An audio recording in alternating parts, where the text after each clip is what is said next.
Hey guys, Kyle the Death Knight of Anime here, bringing you my review for One Piece chapter 865, and boy, what a chapter.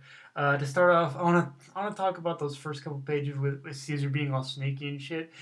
I thought that was funny as hell because it looked like he was on some kind of 007's. Like, when I saw those pages in my head, I heard the 007 music in my head, and I thought it was just kind of funny when you think about it, like Caesar being all sneaky and secret agent type shit going on, and in my head I was, like I said, I was hearing the 007 or even Mission Impossible music, and I was like, da da da da da, da. Yeah, that was funny as hell to me.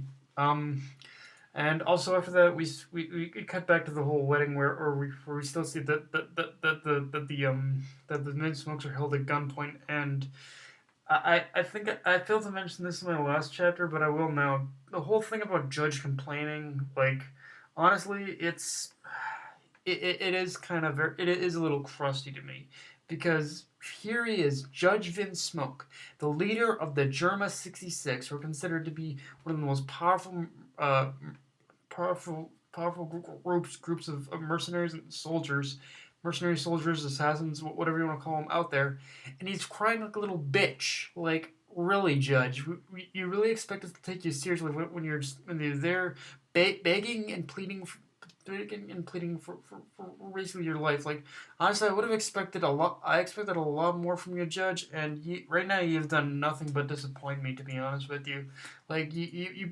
talk about like you were talking all that shit about Sanji being weak, and you're sitting there blubbering. Fuck you, Judge. Just fuck you. Although I will admit, even though I do think the Vince Smokes are pieces of shit, Reiju, you're still best girl to me, because in this chapter, we basically see we basically see how Reiju is. You see more of Reiju's inner thoughts about Sanji, about what kind of person Sanji has become as a person, and I know there's been a lot of talk back and forth, a lot of debate about how Sanji wanting to save his family is maybe is maybe a little is and that how Oda might and how everyone's been worried about how Sanji wanting to see someone might kind of ruin his character. But to me, I think it fits pretty well with, especially with the whole dialogue, with the inner dialogue of Reiju, because if you really think about it, in this whole situation, Sanji really is being the better man here, because if you think about it, in the last chapter, when they were first held at gunpoint, all the, aside from Judge, of course, and aside from Judge and Reiju, Ichiji and Niji, I don't know if Yanji did this too, but Ichiji and Niji definitely were like, "Hey, I guess this is the end for us. We're doomed." Like, they were held there at gunpoint, and they were smiling about the whole situation, which just proves exactly what Reiju had said before, that Sanji is the first, is the only member of the Vinsmoke family who hasn't succumbed to the whole mind warping that Judge put his put his children through, and I guess Reiju too. She survived the mind warping pretty well too, but yeah, each it seemed it. So yes, I think this was a good character for Sanjin, in the fact that it's been established that he's being the better person here, and he's being the better individual in general, just for choosing to help his family, even if they don't deserve it. He is still proving he is still a human being who cares for his family at the end of the day. And I think that was, even though there was a lot of big debate about whether or not this would ruin Sanji's character, I think it was best for his character, to be honest with you. Um, and after that, we basically see and pretty much after that little inner monologue, we see how we see basically how Luffy and Kenpon are moving forward with their plan of showing Big Mom the broken photo of Mother Caramel one more time, in order to get her to scream. And there was a bit of a delayed reaction there, which I guess is kind of, there was a bit of a delay there, so the delay did take up a few panels, which I think that they could have handled that one a little faster, but whatever, it is what it is. But the thing about it is, like, Capone. So we see that Luffy you see that Luffy shows Big Mom the photo of Mother Caramel and she finally screams out loud and weakens and she releases a Conqueror's Hug which knocks everyone except for of course the Straw Hats and the major parties who are working against her there. And the major parties there. But the thing about it is that we see that after she lets out that shout, Capone is about to finish the job.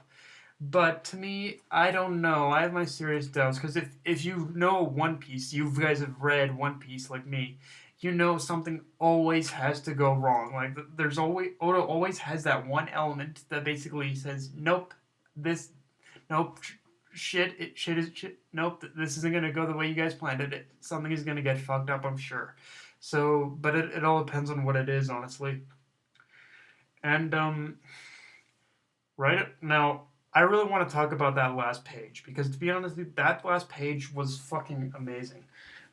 So we learn in the last page that apparently Mother Caramel technically isn't dead, but technically isn't dead, but she pretty much has disappeared, and where she apparently has disappeared to is Elbaf. Yes, Elbaf. Now there are a couple things to note here. First off, I wonder if they're gonna. I wonder if the straw after this whole Cake Island business is done. I wonder if they're gonna run into Mother Caramel at Elbaf. Like you. I mean, I don't think Oda would just blindly. Oda doesn't blindly set any of this shit up just for kicks. He does it because it's all part of the story. And yeah, I wouldn't be surprised if Mother Caramel is of course is of course still somewhere on Elbaf, but the question is where is she? And I wonder how the Straughts are going to run into her. I wonder if Big Mom is going to say okay, let's squash the bullshit and say and let's squash the bullshit and maybe you can help me find Mother Caramel. But I don't know. I think too much has happened for that. So I think it's just going to be one of all by chance things that they're going to run into Mother Caramel after they're done dealing with Big Mom, I think. But another big thing to note about that is the last page with the whole Mother Caramel most likely being on Elbaf thing. I think it almost sets up kind of the reason or the reason or the motive behind why Big Mom wanted Lola to marry uh, Prince Loki Prince Loki of Elbaf to begin with. I think it was a I think in a way she was offering Lola up as a sacrifice almost, or just kind of or I think she was trying to integrate Lola into the Elbaf society in order for Lola to kind of spy on Elbaf in order to find Mother Caramel.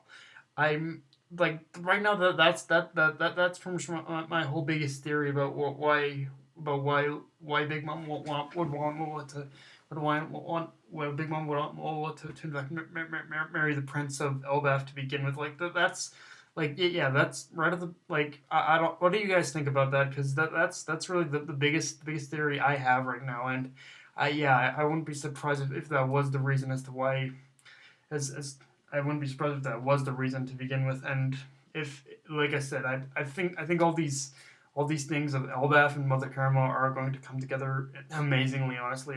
And it does make and it of course it does also bring into the factor that Oda has not forgotten about Elbaf at all. Like he is still gonna work Elbaf in somehow. I wonder when though, because it's probably I okay. Let's think about this for a second. Uh, Kaido, the biggest thing right now is the looming battle with Kaido. So I imagine what's going to happen honestly is that the next destination is going to be Elbaf, and that at the end of like an Elbaf arc or something. I bet that's probably when I bet I bet they're going to recruit the Giants as a sort of I bet they're going to recruit the Giants as a sort of ally to the Strats in order to in order to finally get in order for them to get in order for Luffy to get like some giant power on his side in order to fight Kaido. Like I don't see. I think Luffy is really gonna need all the help he can get, and some Elbaf giants would definitely help his cause against Kaido. Like yeah, that's just my theory about how Elbaf is gonna work into all this. And finally, The last page also revealed that Oda is taking a break next week, but I'm completely fine with that, to be honest with you, because One Piece to me is just an amazing story all around. Hell, I've recently introduced my buddy to I've introduced my high school buddy to I've introduced my high school buddy to the anime, even though the anime does get flack. I think both the anime and the manga, but both avenues of this series are amazing. So I respect Oda for just taking the time off in order to plan out the next story, because yeah. Oh, another thing people kind of get confused is that Oda is using his time off to take breaks, but honestly, guys, he doesn't take breaks whatsoever. He's fucking so committed that even on his fucking breaks, he still does. He is still working around the clock in order to plan out the next stuff in his story. So yeah, I can completely understand Oda's need to take a break, and I'm completely fine with him taking a break if he needs to in order to plan out the rest of this shit. But half the time, half the time also, I wish he would just take a break himself. But yeah, guys, that's pretty much my review of One Piece chapter 865. An amazing chapter, and I can't wait to see how all this is gonna tie together. Elbaf, Mother Caramel, all Kaido, all this shit. Yep, that's my review, guys. If you enjoyed the video, like, comment, subscribe, or follow me on Twitter and Facebook. Death Knight Venom, signing off. Later, guys.